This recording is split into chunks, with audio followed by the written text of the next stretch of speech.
The blue light of the screen paints your face in the dark. It's late, far later than you promised yourself. You are scrolling again.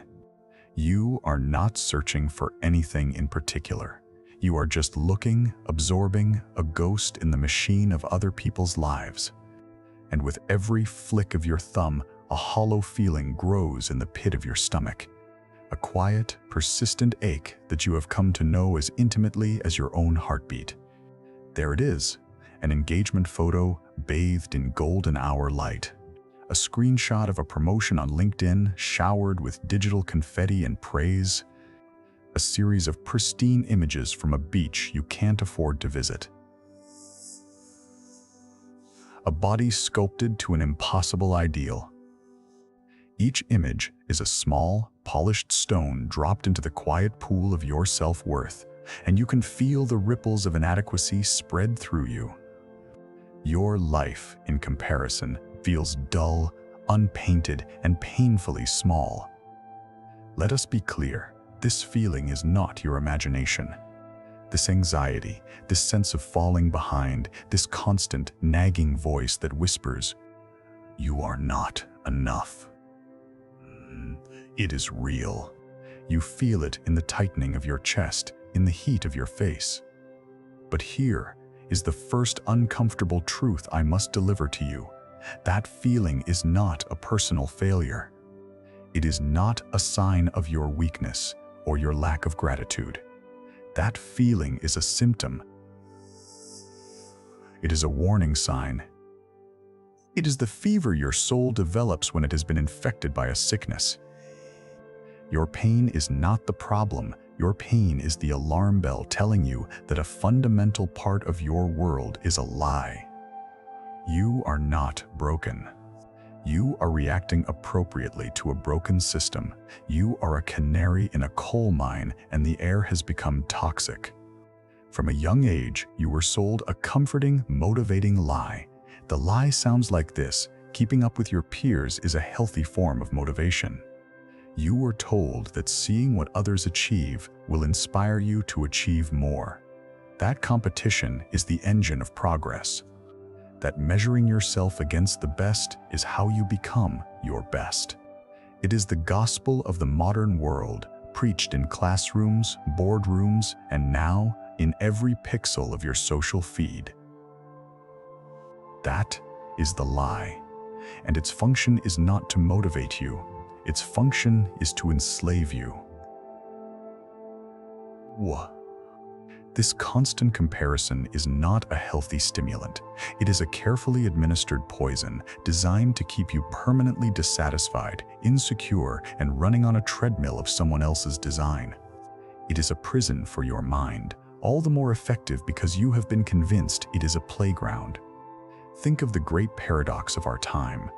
We are more connected, technologically, than any humans in history. Yet we suffer from an epidemic of loneliness. We have access to more information about other people's lives than ever before, and it has only made us more insecure about our own.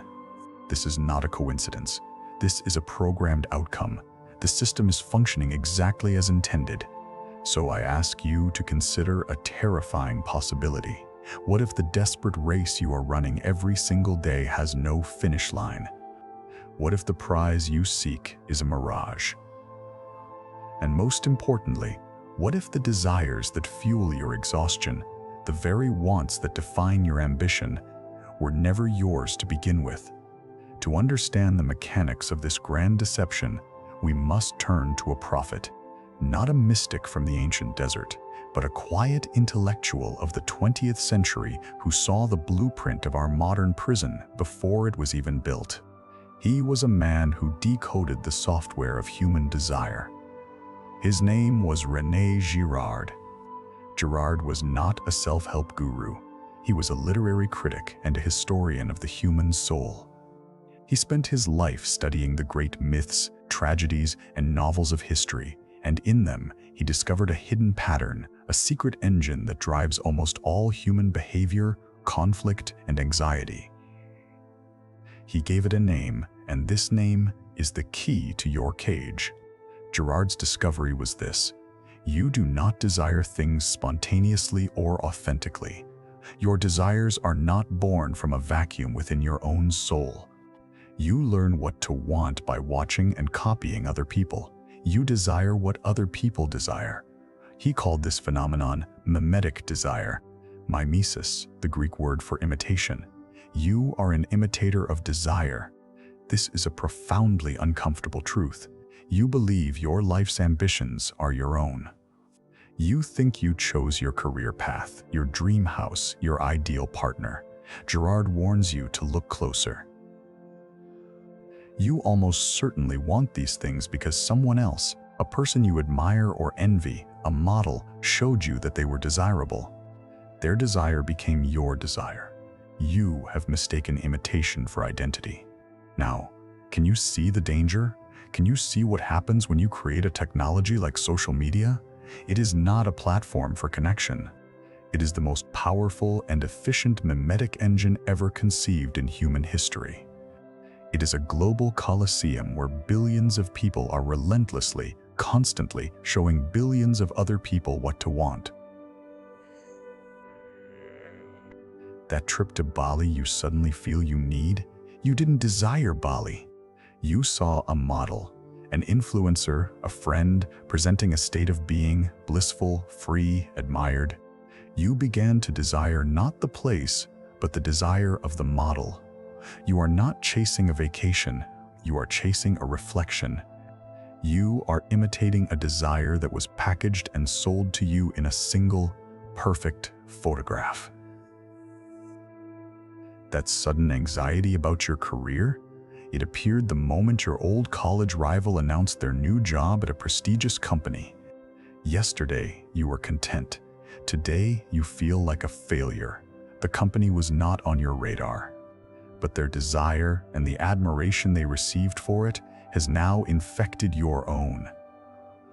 A new model has been presented, and you have, unconsciously, accepted the assignment to want what they have.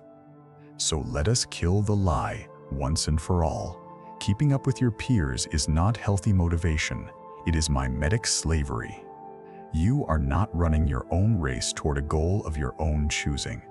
You are trapped in an endless, frantic pursuit of a model who is themselves trapped in the pursuit of another model. It is a daisy chain of ghosts, each chasing the one in front with no one ever arriving at a real destination. But Girard's model reveals an even darker twist. What happens when you desire the same thing as your model? The model, the person you once admired, instantly transforms into your rival. You are now in conflict for the same scarce object, whether it's a promotion, social status, or the admiration of your peers. The object itself barely matters. The rivalry is everything. And here is why this sickness hurts so much. Girard observed that the most intense rivalries are not with distant figures, but with those closest to us, our friends, siblings, and colleagues. Why? Because their world seems attainable. Elon Musk's success doesn't wound you.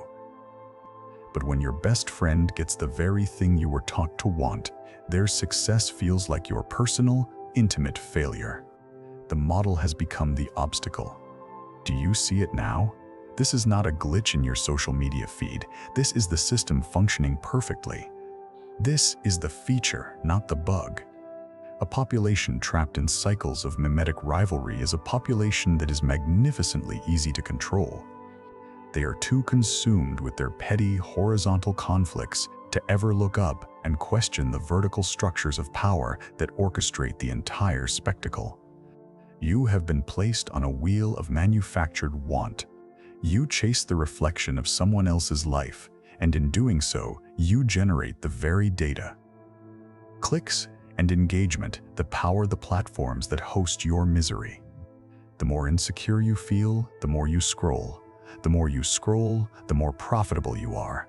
You are not the customer of this technology. You are the fuel. But the lie is more clever than this. The mimetic trap is one thing, but it is reinforced by an emotional poison that paralyzes your will, making escape seem impossible. Girard showed you the mechanics of the prison. Now we must turn to another prophet, to understand the chemical agent they use to keep you docile in your cell. This prophet was a man of magnificent gloom and searing insight, a philosopher who refused to look away from the painful truths of the human condition.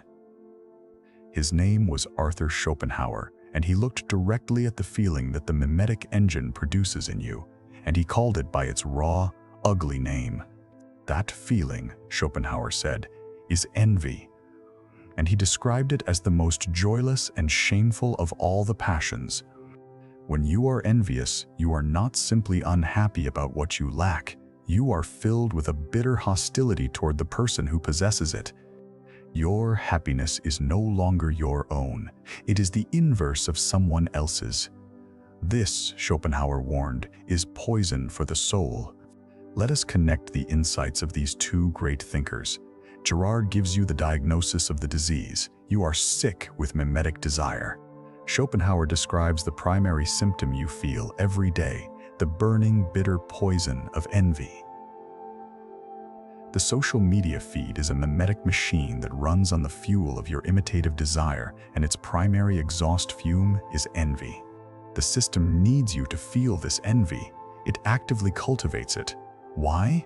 Because an envious person can never be sovereign. An envious person has outsourced their sense of well-being. Your emotional state is held hostage by the Instagram story of your rival. You cannot be free if your peace can be shattered by someone else's vacation photo. You are, in the truest sense, a slave to the lives of others. Here is the reframing you need. You think your envy is a private shame, a moral failing, an ugly secret you must hide from the world. It is not. It is a programmed response. The infinite scroll is an envy generation machine. It is an environment scientifically engineered to provoke mimetic desire and produce envy as its output. You are not failing, you are being targeted. This poison also has a secondary effect. It isolates. As Schopenhauer knew, envy is a passion we are ashamed to admit. We cannot speak of it. So it festers in the dark, driving us into a private hell of resentment and self-loathing. This isolation is crucial for the lie to survive. It prevents us from realizing we are all being poisoned together. It keeps us alone with our screens, convinced our misery is unique. The absolute diabolical genius of this modern trap is that it has convinced you that the pain it inflicts is your own fault. You start to believe you just need more discipline, more gratitude, a better morning routine.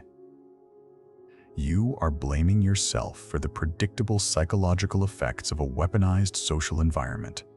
This is like standing in a hurricane and blaming yourself for getting wet. And the cost of this is nothing less than your life.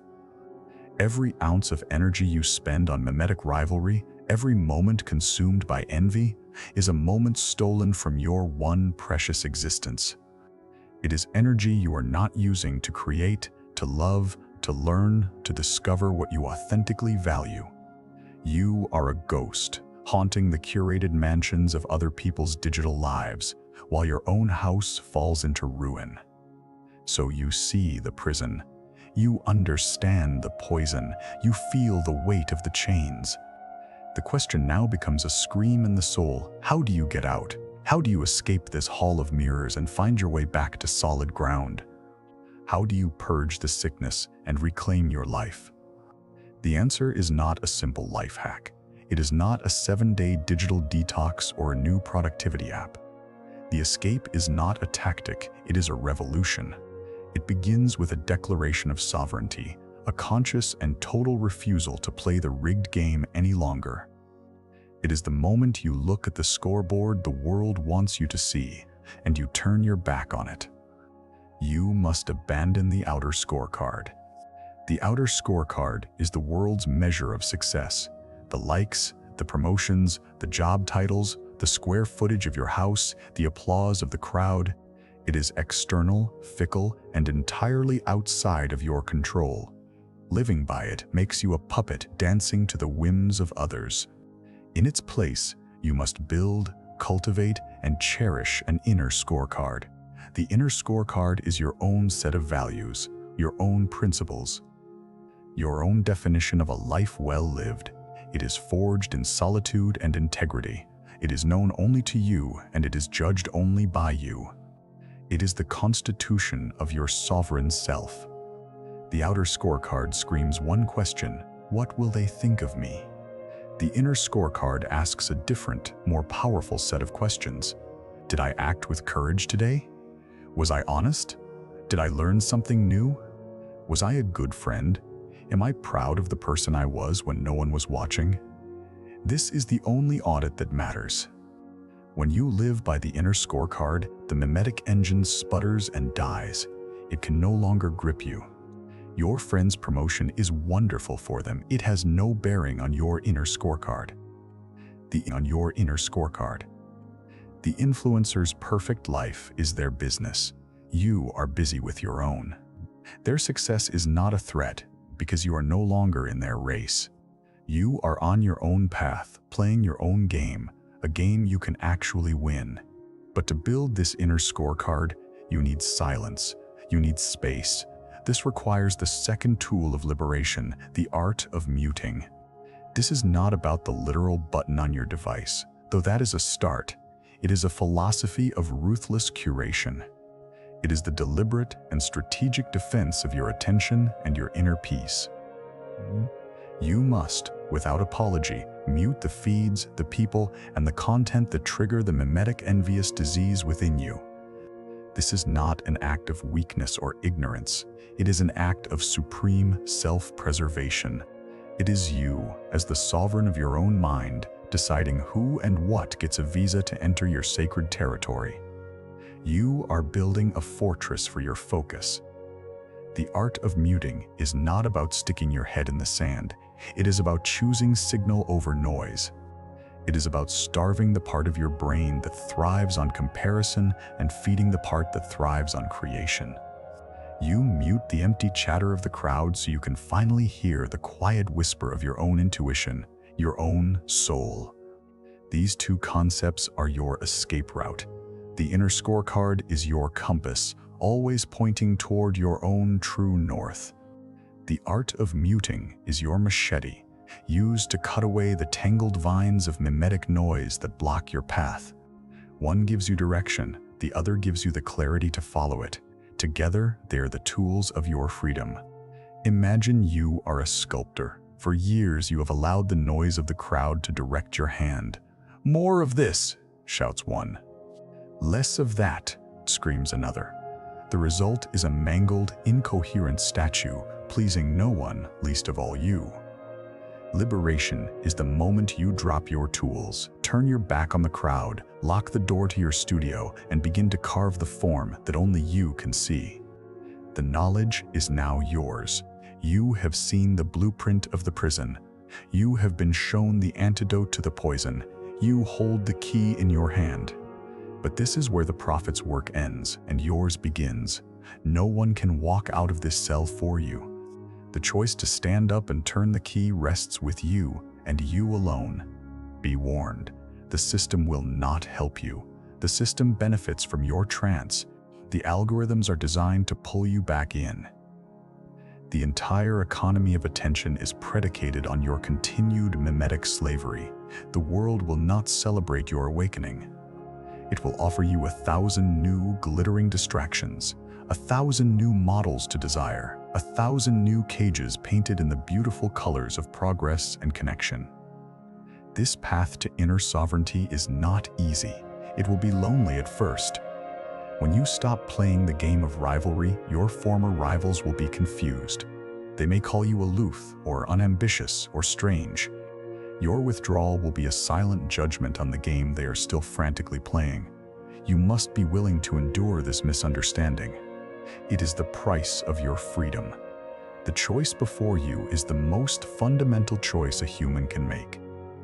It is the choice between the warm, comfortable slavery of the crowd and the cold, terrifying, but ultimately glorious work of building an authentic self. It is the choice between being a hollow echo and being a unique voice. It is the choice between imitation and creation. So let us reframe your struggle one last time. You do not have a self-worth problem. You have been participating in a system designed to systematically erode self-worth. You do not have a motivation problem. Your innate human motivation has been hijacked and redirected toward meaningless ends. Your pain is not a flaw. It is a compass pointing you toward this truth. The end of the lie begins at the end of this sentence. It begins with your very next decision. The choice to mute one account that makes you feel small. The choice to define one personal metric for your day that has nothing to do with external validation. The choice to spend 10 minutes in silence instead of 10 minutes scrolling. This is how the revolution begins. Stop asking what they want from you. Stop wanting what they show you. Turn away from the noise. Turn inward. Listen to the quiet, persistent wisdom that has been buried under years of comparison and envy. Your real life, the one you were uniquely designed to live, has been patiently waiting for you all along. The slavery ends the moment you decide it does.